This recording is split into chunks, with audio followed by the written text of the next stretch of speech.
Hi, my name is Chez, and this is my evaluation of how I personally think the Level 4 broadcast media and film production TV show went. Our talk show was called Frame by Frame, and it focused on movies and genres. Our specific show was more focused around Halloween, with the guests and presenters having conversations about Halloween genres and how they differentiate from each other, as well as having a short game show segment within the program to make it more engaging for the audience. As with any TV studio, each different studio has its own technical limitations and possibilities. The TV studio we used was the University of Surrey TV studio in Guildford, having a 3-studio camera setup, gallery, and separate lighting and sound rooms. Being able to use a TV studio camera compared to a handheld mirrorless or DSLR really stepped on a learning curve. Instead of having each camera setting on the camera itself, the TV cameras have follow focus controls and zoom controls on the sides of the movement handles. The cameras are also fixed to studio tripods with wheels mounted on the legs so they can move freely around the studio space. This can allow for more dynamic shots, which creates more eye-catching openers for the show. For example, this shot here that Jake makes. Whilst the camera tripod's movements are smooth, the camera operator must know what they're doing as well, otherwise the shot can come across as jolty or shaky. Our chat show was designed for people within the age range of 18 to 25. Using the movies It, Pearl, Halloween and The Shining was, in my opinion, age appropriate for our chosen range. The cast and crew have all seen at least one of these movies, meaning that if a question came up during the show about any one of them, the cast would have easily been able to answer it. As well as using these 4 movies, I also added in some short clips from the Five Nights at Freddy's movie, which had recently released. As well as that, it had been a highly anticipated movie for 8 years running. The FNAF movie was an easy subject for our cast to talk about, as they have all seen it and have also played the Five Nights at Freddy's games. My personal role on our show was a camera operator. My original assigned roles was production assistant, where I'd call out the timings. However, during our rehearsals, I found that this job description was not for me and that I'd have preferred to do something more technical.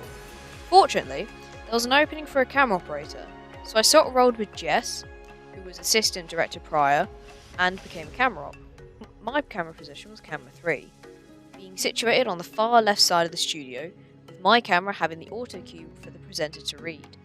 During the rehearsals of the show, timings were hardly called out, and the communication between the gallery and studio floor crew was clearly lacking. This was touched upon during our production meeting a few days prior to the official broadcast. The University of Surrey's cameras were equipped with headsets that allowed the camera crew to speak to the director. This was useful in the sense that the floor manager didn't have to relay commands, and the camera crew could simply ask a question to all people who have the channels. Most of the commands given to me as a camera operator was simply to frame up to the director's wishes, rather than being given slight creative freedom to compose the shot. As well as this, there was some conflict between the crew floor and the gallery, as on their broadcast screens the footage wasn't focused, but on our onboard monitors with focus peaking, it was quite clearly focused. Timings weren't called out properly, and more often than not, be too early or too late, rather than on time. This led to a lot of slip-ups in camera movements as well as signalling to operators. Other than these small issues, being able to work on the cameras for our production gave me some valuable experience working on TV cameras rather than handheld film-based cameras, due to the sheer size difference and versatility of the TV cameras. As well as this, being able to work within a larger production team from start to finish, where I would have to focus on the creative inputs of other people in my group as well as my own.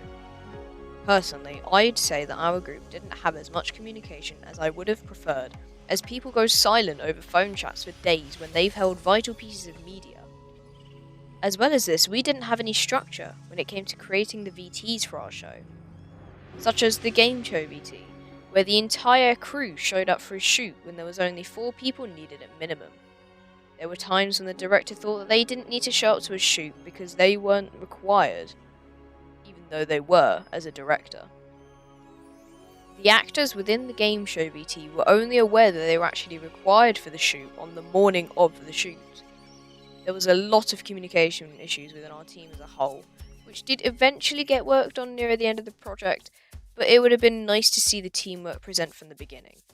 As a whole, the TV production was enjoyable, I'll give it that, but it did have its downsides, which I have touched upon, such as the communication and, well, mostly the communication.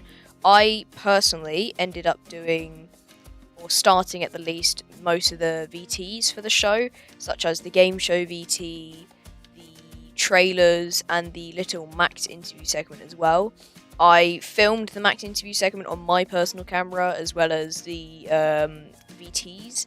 I ended up filming, for the game show VT, I ended up filming the main camera for that, and because my camera and lens was the one being used, I had to stay behind for the production when I wasn't even needed there on that day.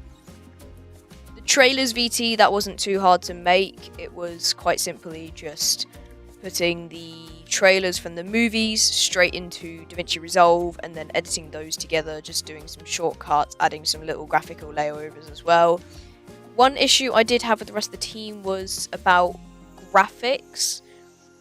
I added on title cards to my VTs when other people thought that they were going to add them on as well. But in my mind, if you're editing something, you might as well just do all of the work into that. Because I made the first drafts for the VTs very late at night, just before the first rehearsal, I ended up watermarking them, just so I could try and put the point across that I made these in my own personal time, late at night, even though we've said to other people they should do them, and not me. Because personally, I didn't want to put too much work into this project. I didn't want to accidentally become the director. The director should be giving out the roles, not who have the footage. But that's just my personal opinion. When we went to the actual TV show shoot days, they were very enjoyable, I'd like to say. The studios at Guildford, the spaces are really nice. They're super clean. They're actually so nice and sort of sophisticated compared to, I don't want to put this meanly, but compared to Farnborough's facilities, the University of Surrey have them more structurally organised. Their actual studio space, whilst yes it is smaller than Farnborough's, it does have a proper use to them, that being the soundproof floor, the green screen area, and also the nice backlighting and ARRI LED setups they have in the ceiling. Those were absolutely brilliant. The lighting in sound decks, whilst I personally didn't go in there much, I didn't have a reason to go in there, I still obviously had a look. We all got a shown around. They were really nice. Again, super clean spaces.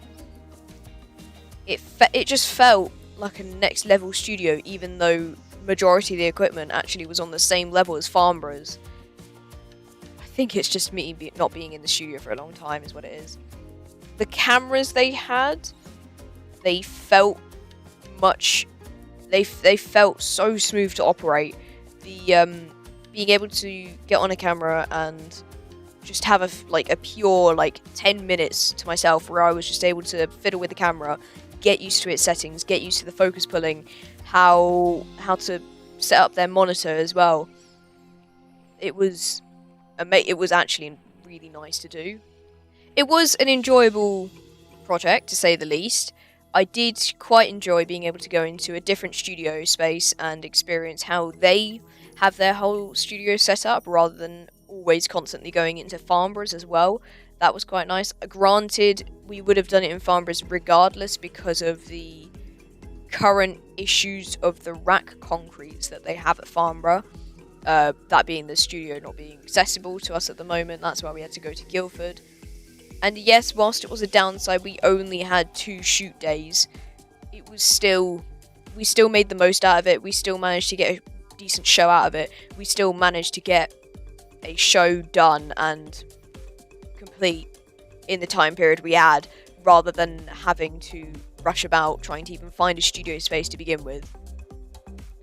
But yeah, that was my personal review of the TV production that we made, the frame by frame Halloween special. I would like to do it again. Probably not another Halloween special, considering we filmed a Halloween special in November.